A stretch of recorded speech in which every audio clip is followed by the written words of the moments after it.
Welcome, in front of me is an HTC Desire 20 Pro, and today I'll show you how to enable and set up the portable hotspot. And to get started, let's pull down the notification panel, tap on the pencil and select our hotspot. So you want to hold it and drag it over to the top to actually have it in the toggles. From there, go back and you should have it right here.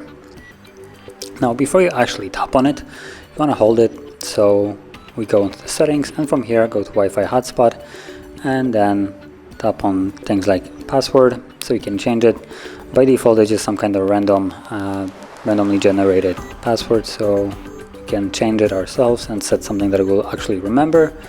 It needs to have at least 8 characters in length. Then tap on OK, and at the top we also have the hotspot name. This is going to be the Wi-Fi's name once you actually enable it, and apart from that you also have the security. I'll tell you to keep it as it is. If you choose to go with none, anybody can connect to it. And then we also have advanced, so turn off hotspot automatically if it's not being used. That's completely up to you. I suggest to keep it on.